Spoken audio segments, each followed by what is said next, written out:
अल्हम्दुलिल्लाहि रब्बिल आलमीन वस्सलातु वस्सलामु अला सय्यिदिल मुरसलीन अम्मा बाद फ़अऊज़ु बिल्लाहि मिनश शैतानिर रजीम बिस्मिल्लाहिर रहमानिर रहीम वस्सलातु वस्सलामु अलैका या रसूलल्लाह व अला आलिका व अस्हाबिका या हबीबल्लाह।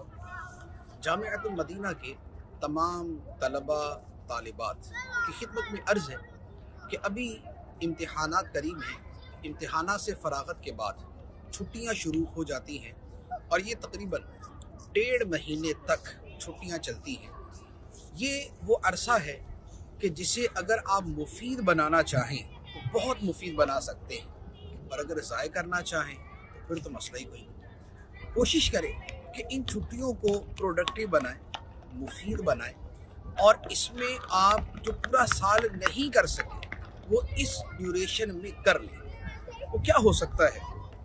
एक तो ये है कि साल में जो हम किताबें पढ़ते हैं उसमें बहुत सी किताबें ऐसी हैं कि जिसका कुछ ना कुछ हिस्सा रह जाता है जो पढ़ने का होता है, यानी हमारे निसाब में शामिल होता है, या किसी जगह पे कमज़ोरी रह जाती है। कोशिश करें कि उन कमज़ोरियों को दूर कर लें और उन किताबों को मुकम्मल कर लें। इल्म दीन के हुसूल का तो बड़ा खूबसूरत एक ज़रिया बन जाएगा। दूसरी चीज़ ये है कि पूरा साल पढ़ाई की मसरूफ़ियत की वजह से तिलावत, ज़िक्र और दुरूद शरीफ का वक्त ज़्यादा नहीं मिलता। कुछ ना कुछ तो पूरा साल जारी रखना बहुत ज़रूरी है, वरना आम तौर पे खुश्की हो जाती है, आम तौर पे दिल सख्त हो जाते हैं। लिहाजा पूरा साल कुछ ना कुछ तिलावत और दीगर चीज़ों का मामूल रहना चाहिए। लेकिन जब ये छुट्टियों के दिन आते हैं तो ये अल्हम्दुलिल्लाह एक बड़ा वसी मौका होता है कि जिसमें आप नवाफिल की कसरत कर सकते हैं, आप कुरान मजीद की ज़्यादा से ज़्यादा तिलावत कर सकते हैं, दुरूद शरीफ पढ़ सकते हैं, ज़िक्र इलाही का मामूल बना सकते हैं। तो इबादात जिसका ताल्लुक़ रूहानियत के साथ, बातिन के साथ, अल्लाह के साथ ताल्लुक़ के साथ है, उसमें जो कमी होती है वो इन दिनों के अंदर पूरी कर ली जाए। ये बहुत बड़ा ज़रिया है। तीसरी बात ये है कि जब साल के अंदर पढ़ाई चल रही होती है तो हमारा फोकस होता है जो निसाब की किताबें हैं उन पर।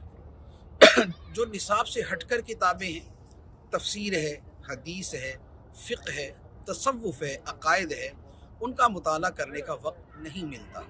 तो ये छुट्टियाँ ऐसी होती हैं कि अगर आप चाहें तो इसमें आप तफसीर पढ़ सकते हैं, हदीस की किताबें पढ़ सकते हैं, तसव्वुफ़ की किताबें पढ़ सकते हैं, इसमें फ़िक़्ह पढ़ सकते हैं, अक़ायद की किताबें पढ़ सकते हैं, आला हज़रत की किताबें पढ़ सकते हैं, अल-मदीनतुल इल्मिया की लिखी हुई मकतबतुल मदीना की शायशुदा किताबें पढ़ सकते हैं।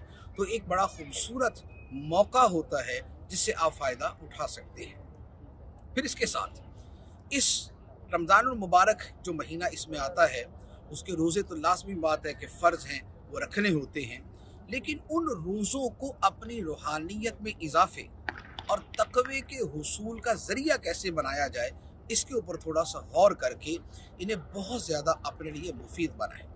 फिर एक और बात यह है, वैसे तो इबादत के ज़िमन में मैंने अर्ज़ कर दिया, लेकिन जैसे दौरान साल ये होता है कि तहज्जुद पढ़ना आम तौर पे मुश्किल होता है, क्योंकि उसमें अगर तहज्जुद का मामूल बनाएं तो बास के लिए फिर दिन में जागना, क्लास में बैठना मुश्किल होता है।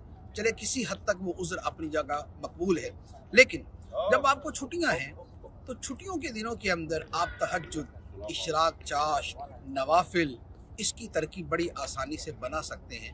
तो कोशिश करें कि इन दिनों को नवाफिल पढ़ने में, तहज्जुद की आदत बनाने में इस्तेमाल करें। फिर इसी महीने में अल्हम्दुलिल्लाह रमज़ान मुबारक के महीने में एतिकाफ़ आता है। एतिकाफ़ अम्बिया की सुन्नत है। अम्बिया अलैहिमुस्सलातु वस्सलाम भी एतिकाफ़ किया करते थे। सरकार दो आलम सल्लल्लाहु अलैहि वसल्लम की सुन्नत है। औलिया किराम का तरीका है, सालिहीन का हमेशा से तरीका आया। कोशिश करें एतिकाफ़ बैठे, और वो एतिकाफ़ तिलावत कुरान, ज़िक्र इलाही और इल्म दीन पढ़ने, इल्म दीन सुनने, और इसके अलावा दूसरों की इस्लाह की कोशिश करने, मस्जिद में अपना दिल लगाने और मुराकबा और इन चीज़ों के अंदर इसको सर्फ करें, ताकि पूरे साल की जो कदूरत है, जो दिल के अंदर मैल आ जाता है, जो जुल्मत आ जाती है, वो सारी की सारी ख़त्म हो जाए। तो बात यह है, वक्त वही होता है, उसी वक्त से वो बहुत फ़ायदा उठा सकता है। اور اسی وقت کو بہت سے لوگ ضائع کر دیتے ہیں۔ آپ ضائع کرنے والوں میں سے نہ بنیں، کیونکہ جو وقت کو ضائع کرتا ہے وہ وقت کو ضائع نہیں کرتا، وہ خود ضائع ہوتا ہے، وہ اپنی زندگی کو ضائع کرتا ہے۔ تو وقت ضائع کر کے اپنے آپ کو ضائع کرنے والے نہ بنیں، وقت کو مفید کاموں میں استعمال کر کے خود کو اپنے لیے اور دوسروں کے لیے مفید بنائیں۔ اللہ تبارک و تعالی ہمیں عمل کی توفیق عطا فرمائے۔ آمین بجاہ النبی الامین صلی اللہ علیہ وسلم۔